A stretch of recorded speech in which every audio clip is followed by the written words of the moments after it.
Welcome back. Tonight we're covering kind of a breaking news. It's a news that just came out, and I was looking at the court order for this, and it's today. We'll look at it in a minute. But when we think silence means consent, Watchtower is sure putting themselves in a pickle in Montana. They don't want to respond. Why is it that people go to court, they don't want to respond? One of Plato's most famous quotes is, "Silent gives consent," and this quote reflects his belief that failing to speak out against injustice is tantamount to condoning it. Plato believed that individuals had a moral obligation to speak out against injustice and to work to make society a more just and equitable place. Well, that's certainly not what Watchtower is doing here. They don't follow Plato. They wouldn't like that quote. Here's another one. Silence itself does not generally imply consent, but in the context of a history of transacting, silence in the face of continued actions by the other side can indicate consent. And in the case of Montana, if you've been following this case, Watchtower, they're not responding. They're simply not responding. So they're being asked directly in court or through these sanctions and motions, are you guys Watchtower Bible and Tract Society? Do you guys operate in Montana? They're saying no. Watchtower's saying no, we're just a printing company. We don't operate in Montana. And they got challenged on this. And in fact, Brumley got charged or sanctioned $153,000 for deceiving the court in this case. And then later here, we're going to look at the court thing here. They got sanctioned again for not responding. So silence, can you give the court silence in law? Well, silence can mean either a yes or no when it comes to communication. So silent reaction isn't a good thing. And then there's the Fifth Amendment in the U.S. Constitution, which you can, in some cases, stay silent. You can't do that in Canada. It doesn't work here. But can corporations take the Fifth Amendment? No, they can't. Corporations do not have any rights under self-incrimination clause of the Fifth Amendment to the U.S. Constitution. So Watchtower can't argue on that. When they're subpoenaed or when they're asked by a court to give an answer, they have to respond.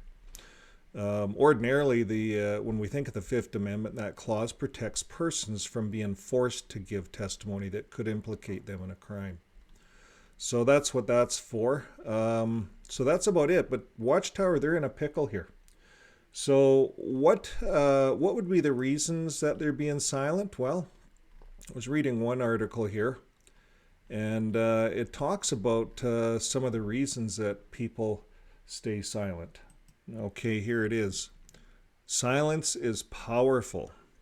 So silence can be very powerful, especially when they're troubled. So Watchtower is very troubled. It says in communication, acceptance of the other person as are of a given moment, or particularly when they have strong feelings like sorrow, fear, or anger.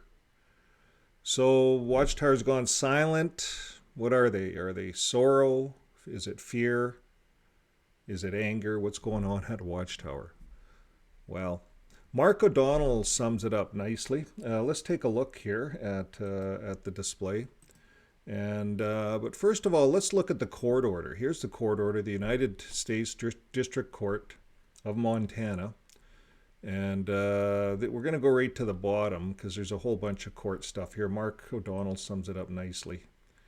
And we'll read that. But right at the bottom, what it all boils down to, you can usually get it right at the bottom. But I'll show you the date here first. It's today's date, May 14th. Today, Susan Waters. I think she's not happy with Watchtower. Here's what it says. These here two facts regarding this G and this H, it's all about this word branch. You see, they use the word branch. And of course, Watchtower is going to say, well, what branch? You know, they've got 289 lands. You know, now they even have their elders book printed out of Korea. I think that's just a tactic so they can get out of court cases and stuff like that.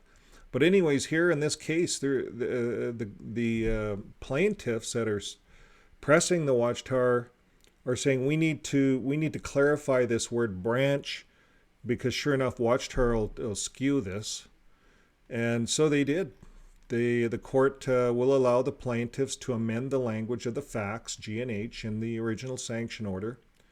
And the plaintiffs originally referred to the branch, not the U.S. branch office. So all of this right here was all of this silencing, Watchtower getting sanctioned $22,000, you know, and their other lawyer lying. All over the U.S. branch office. They don't want to be part of this lawsuit. They want to pretend that they're just a printing company. So the plaintiffs are going to all the necessary ends. The judge is on their side. And I'm going to read what Mark O'Donnell said here. He kind of sums the whole story up. He says, Montana Federal Court Judge Susan Waters has issued yet another ruling against the Jehovah's Witnesses. As two crucial child abuse cases grow closer to their summer trial dates, this summer, these cases haven't even went to trial, folks. They're just motion after motion where Watchtower is just being silent, not responding. So Judge Waters has responded to the plaintiff's motion for sanctions by issuing her second order against Watchtower Bible and Tract Society of New York. So Watchtower New York, a co-defendant in the two civil cases, has refused to provide clear and informative answers to several interrogatories, including number 15, which asks, and this is all the plaintiffs want, and Watchtower is evading this. Here it is. It says, please set forth your description. This is to Watchtower, the relationship between the following governing body, Watchtower PA and Watchtower New York, you know, Watchtower Pennsylvania, Watchtower New York, United States Branch Office, United States District Office, United States Circuit Offices, and the local Kingdom Halls congregations, including whether any of these bodies oversee or direct in any way the activities of any of these bodies. This is a fairly straightforward question. Now, we've been covering this in their elders book, how the faithful slave is to be obeyed. Above all things is to be obeyed. The Bible is just to be sought out. You just seek in the Bible, but you obey the faithful slave. So this is all coming out in court, folks. They can't hide behind their freedom of religion. They have to show who they really are. So here it goes on to say, previously, the court found in part that Watchtower New York's initial answer to the interrogatories 9 and 15 were vague, to the point of non-responsive. And they ordered Watchtower New York to fully and completely respond. And the court awarded the plaintiffs $22,631.80 in attorney fees and costs, in part because Watchtower New York's failure to adequately respond to these questions 9 and 15. And now, as we draw closer to trial, sanctions against Jehovah's Witnesses are taking the form of instructions that the jury will receive about the relationships between the governing body, the U.S. branch office, as well as the defendants, Watchtower New York and Watchtower Pennsylvania. And these relationships are critical to this case and others in establishing where the responsibility lies for the policies of Jehovah's Witnesses, especially concerning the handling of allegations of child sex abuse. As the plaintiffs explained in their motion for sanctions, defendants' goal is to keep this information as opaque. So the Watchtower wants to keep this information opaque so people can't really pin them, right, as possible. So the court and the jury will be confused about the structure of the organization and the role played by the corporate entities. Indeed, if the defendants can keep the full extent, or the Watchtower can keep the full extent to their relationship with non-corporate entities secret, they can argue the acts and omissions given rise to liability should be attributed to non-parties. That's what they're trying to do. And in furtherance of this strategy, Watchtower New York has refused to be forthcoming with discoverable information about the organization's operational structure and how the organization used the corporate defendants to accomplish its mission.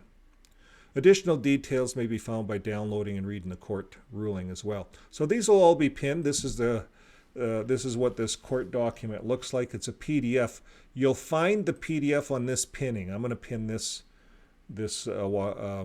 site, and here you can just download the PDF right here. So that's all I did. So that brings us up to date, folks, for what's going on in Montana. Silence, well, it's looking like it's meaning consent. Normally silence doesn't mean consent, but in court they have to give a reply. And if they're not going to give a reply, they're going to be charged. And in California, we learned that Watchtower just kept paying out all this money, like millions of dollars, so they didn't have to give over records. So this right here in Montana, this is setting a precedent for all the other court cases going forward. Once this case is done and the jury's done, we're going to know who is in charge of all the child sex abuse. So do you guys think this is a nightmare for Watchtower? Do you think they're silent for a reason? I do. Well, folks, my mother used to say, silence means consent. So when she asked me something, I would give her an answer. So keep living your life with love, and you won't have these problems. See you next time. Bye for now.